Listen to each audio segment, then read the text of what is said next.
Hey guys, it's Mateo here of 26 Bros. I'll be walking you through my army of 2000 points Death Guard for today.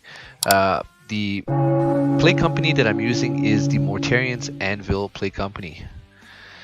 I used a patrol because I didn't want to have to pay the tax for having too many troop choices, which are quite expensive in a Death Guard army. My HQ Warlord was a Lord of Contagion. He clocks in at 140 points. I got the Warlord trait Gloaming Bloat for him, which is the unique Warlord trait that comes in Mortarian's Anvil. I also paid 20 points for Acidic Malady because I had the extra points to pay for it. My troop choices, I used 10 Plague Marines that clock in at 280 points. It was a full squad with 3 Plasmas and 2 Blight Cannons inside. They were mainly made for shooting. Next up will be the fast attack. In the fast attack section, I took 3 Mephitic Blight Haulers. I think they're one of the best units that Death Guard Codex has to offer. At 130 points per model, 2 Melter Shots and a Crack, they're very amazing. They have good resilience, they have good speed, so they're overall one of the best units that is available in our Codex. Elites, I took 10 Blight Lord Terminators. So with the new data slate that came out, they now have OPSEC. They're very, very good, very resilient, and they can hold points now, which is amazing. The Tallyman is almost an auto take for any Death Guard army. He gives you those CPs. I gave him the Relic Tollkeeper, which is one of the best things you can give to a Tallyman. Exploding Sisters to hit. And I paid 1 CP for Plague Chosen Stratagem, which gives him a Warlord trait. I took Arch Contaminator so I can reroll those juicy swords for the Blightlord Terminators. Next up, a Fortifications Network, which is basically paying an extra CP so we can have access to an amazing model, which is the Miasmic Malignifier. The more I use this one, the more I like it. It's a very cheap model that comes with a CP tax, but it's still cheap, and it does a lot for you. It's resilient. It puts debuffs on the enemy. It also can deny a zone. It puts buffs on your own guys, and you can use Flash Outbreak stratagem on it to give out nasty debuffs to the enemy. Last but not least, Super Heavy Auxiliary Detachment. This is another couple of CPs spent into there.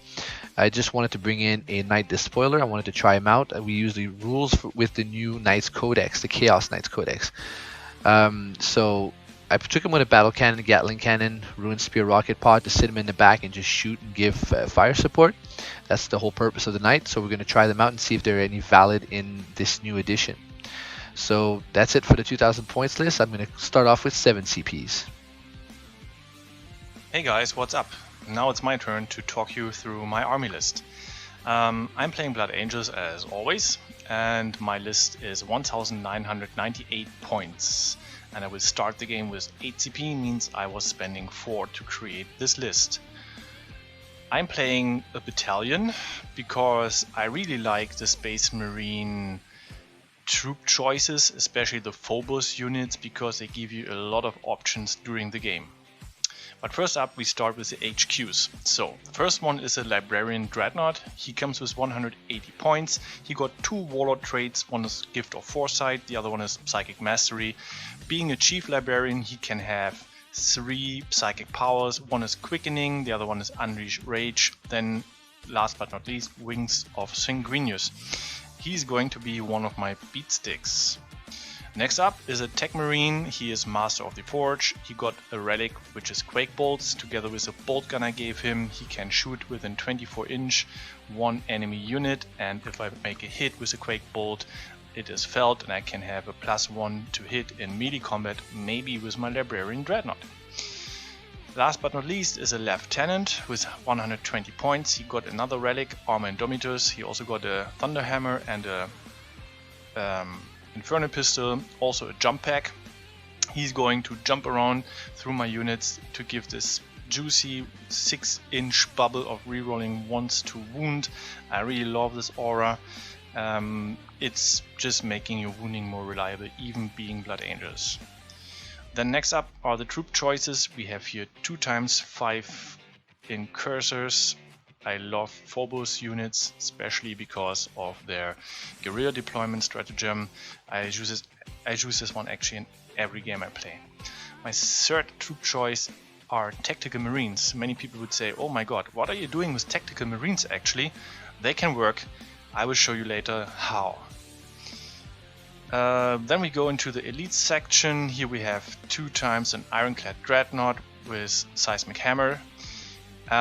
We have 2 redemptors. One has the heavy plasma incinerator, the other one has a heavy onslaught gatling cannon. Both go with Icarus rocket pod and gatling cannons, the small ones, and storm bolters. And there are also 2 relic contemptor dreadnoughts. Both have the rocket launcher on the top and 2 Volkite culverins. It's a little bit meta, I know, but they are just great. Then we have a fast attack. It is 1 single land speeder with a multi-melter. I like land speeders because they also give you a lot of options, not just for tank hunting, also they can score you a lot of points for behind enemy lines or for engage on all fronts and much more. Here we go now with some transports, and we have 2 drop pods. One drop pod is for my tactical marines actually. This gives you a lot of options also regarding secondaries you can pick. You can pick behind enemy lines. For me it's also good with engage on all fronts, or you just can reinforce one of the mission objective markers where you get pushed on. Yeah, they will not really do a lot of work, but you can put just more units on them if you get just shoot away. Or you have plenty of other options with them. You can do, for example, also teleport homers, or there's one scenario where you have to plant some bombs. Due to their troops, they can do it just within the end of your turn. They can score a lot of points for you if you put them wisely into the right place. The Dreadnought drop pod is there to put actually my Librarian Dreadnought into it. I plan to cast Wings of Sanguinius after arrival, so he can fly 12-inch next to another enemy unit, and then I will have a 100% charge on them.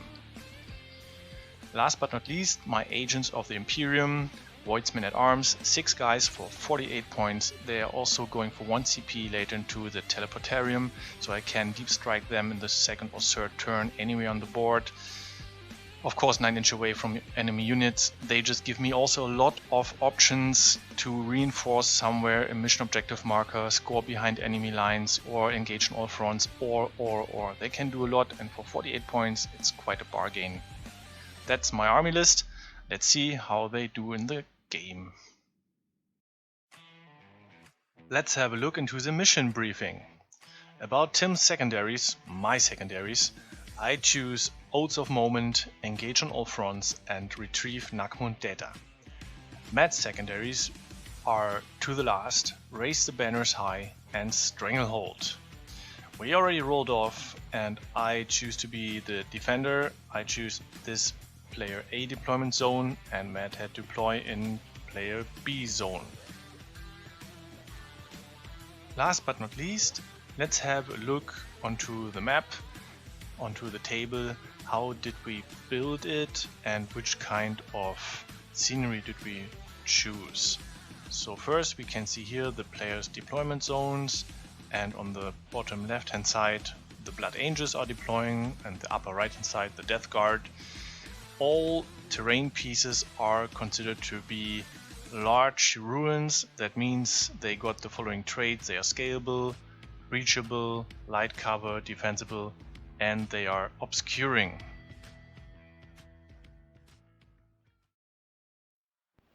So here we have the deployment of the Blood Angels. In this table quarter I put 1 squad of Incursors to be on this mission marker objective. Here I tried to hide my land speeder, and he's backed up by one of my Redemptor Dreadnoughts. In my rear objective marker I have my 2 Relic Contemptors, the Tech Marine, and my Lieutenant with a jump pack. On this flank I'm going quite strong with 1 Redemptor and 2 Ironclads. And here we have 1 more squad of Incursors in this table quarter. So with 2 Incursors I have the option in the beginning to do some Nakmund data. I hope I will get the first turn, of course. And in Deep Strike we still have the Voidsmen at Arms and the Tactical Squad and drop pod, and my Librarian Dreadnought in the other drop pod. So as you can see, I have forward deployed the Miasmic Malignifier into near the center. What I'm trying to do with that is, this is where I'm going to be holding out most of the match, so I want that bonus of light cover and dense cover on my squad that's going to be holding these 2 points, these 2 objectives in the center. The backline is pretty simple and it's very, very typical for a Death Guard deployment.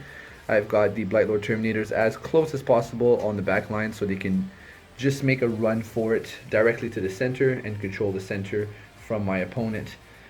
Same thing with my Mephitic Blight Haulers. Mephitic Blight Haulers are positioned in the center so they can either go onto the left flank or onto the right flank wherever needed, and as well as keeping them in the center is going to relieve some of the shooting from the enemy. I have a unit of Plague Marines, shooty Plague Marines in the backfield. They're positioned in order to do some raise the banners and get a nice cover from the building. Eventually, perhaps be there to block some of the deep strike. So zone covering, zone denial. Last but not least, I have this Knight Despoiler in the back. You can't really hide a Knight, so you just put him in a position where he can basically have a choice to go either on the left flank or on the right flank and shoot things as necessary. He's more of a backfield shooting support unit more than a front range melee unit. So that's it.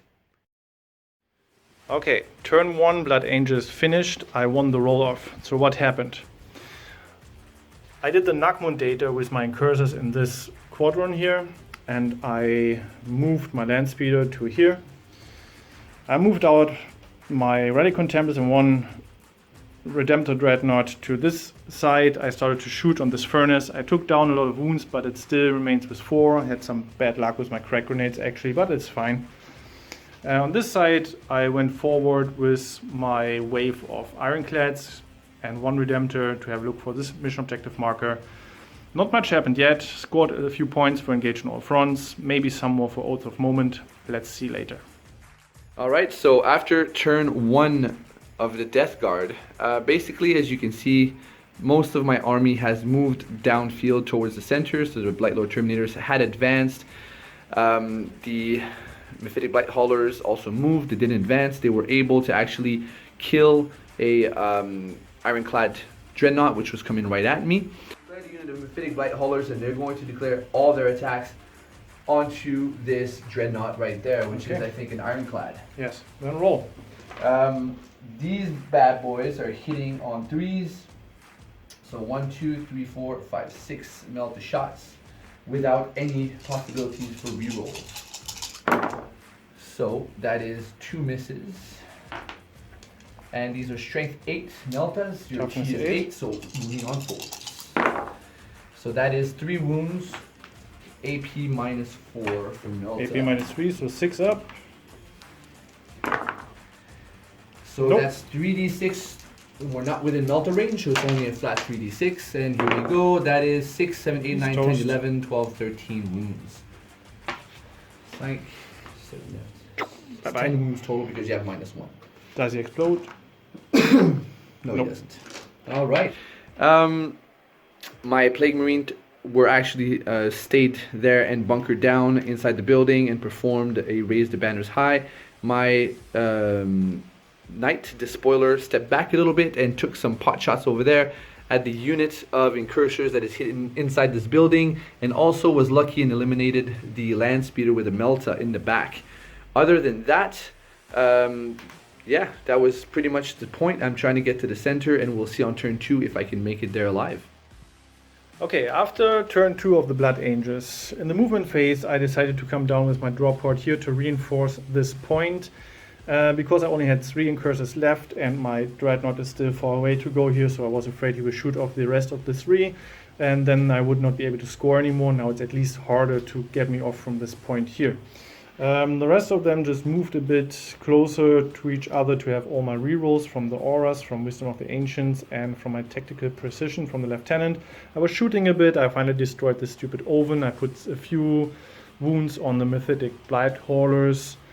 On this side, my Ironclad advanced onto this point, which scored me 3 victory points, but he will be toast afterwards. I know that. I did Nagmun data here, so I scored a few points this turn. Let's see how much we'll survive. Alright, this is the end of Death Guard turn 2. So at the end of turn 2, as you can see, I have spread out most of my Plague Marines to stop a deep strike in the back. I've brought my Knight to the side so he can eventually get down to that other side and get me that objectives and get these guys off. Unfortunately, I rolled literally about 20,000 ones and twos, so he did absolutely nothing this turn.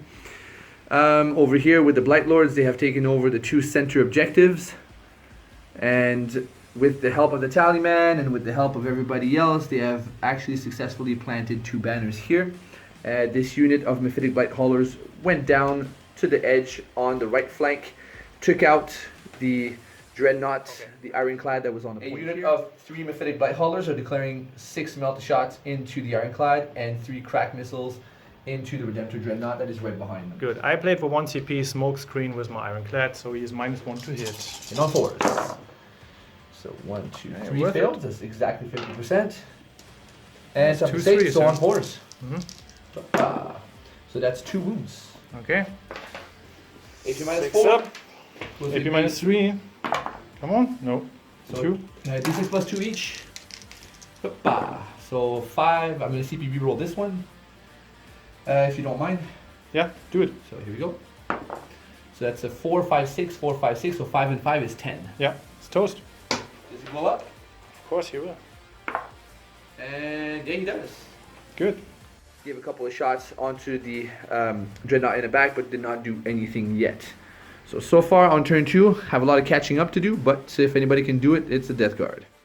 Alright, this is the end of turn 3 for the Blood Angels. So I changed to the Assault Doctrine, of course. I just moved a bit here my guys to make it harder for the Knight to shoot them. If he moves to here, he can only see 1 squad. If he moves to here, he only can see 1 squad, so that should make sure that at least 1 squad will survive on this mission objective marker. I moved in here my shooting Dreadnought line, and I was killing, very luckily, I think 3 or 4 Terminators. That was very good for me. And I came down with my Voidsman at Arms, did the Nagmund data here, got another 4 points. Came down with my drop pod here, came in with my Librarian Dreadnought, and also my Redemptor went in. They killed 2 of the Blight Haulers. They're now in a hard fight on this mission objective marker. Alright, so end of turn 3. Basically, my plan was to move this guy here, take that point. Over here, keep that point here, and essentially try to hide from the Twin Volkite, 2 Twin Volkite Culverins and that Onslaught guy there. Sadly, every single one of my dice roll except for 1, which was here on the Melta, failed. So everything else failed. My Knight killed 0 points for like 3 turns and couldn't damage anything, couldn't get anything done, which was too much of a handicap for my list. Apart from that, that's it, no scores, and I would have just done 3 points, but it was nothing, and I shook hand at the end because there's no way I can come back. So the end of the game is on turn 3 for DG.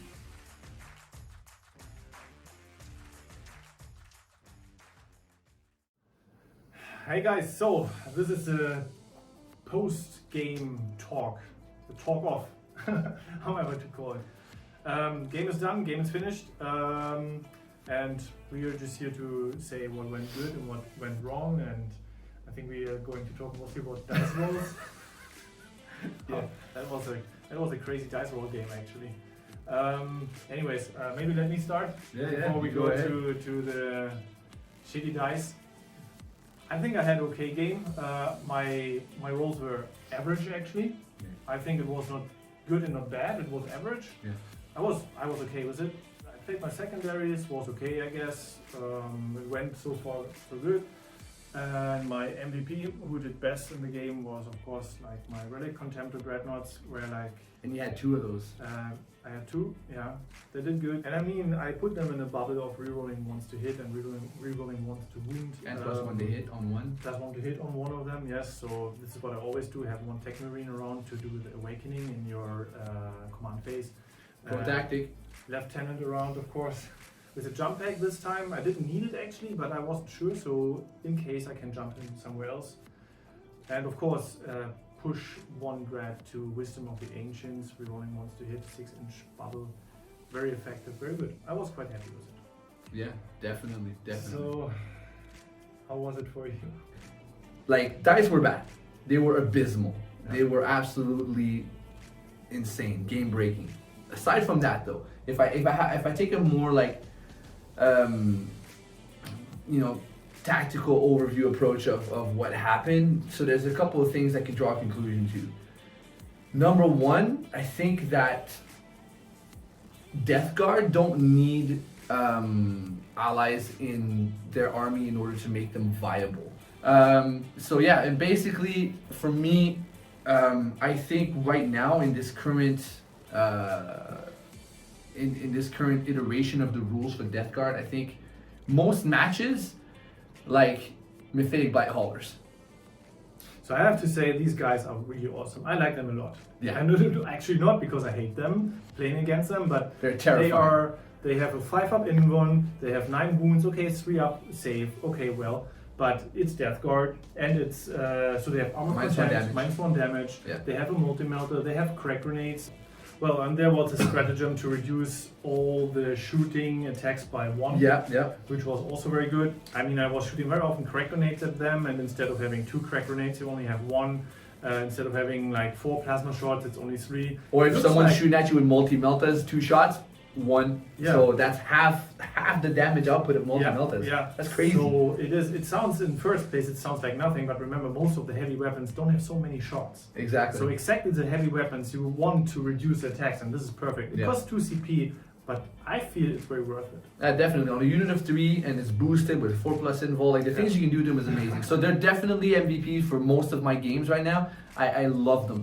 I hate them. Yeah, I have the Blight Lords are always good. They're obsec or whatever. Sure. So the biggest problem was the Knight. The Knight itself is terrible for its point cost because right now with the new Armor of Contempt in the meta, what that's done is it's basically literally made redundant and useless all AP1, AP2 weaponry. And the Knight Despoiler mainly has AP2 weaponry. Yeah, So essentially, he's got a whole bunch of shots that do nothing. Yeah. So if your opponent has a decent save, like Space Marines or whatever, and he's smart enough to stay in cover, like it won't do nothing. I have a 560 point model that cannot kill a 100+ point unit of Marines on a regular basis. But yeah, apart from that, the army itself plays great. DG plays great right now. It's for me right now, I would like put them at B+, A- in tiers.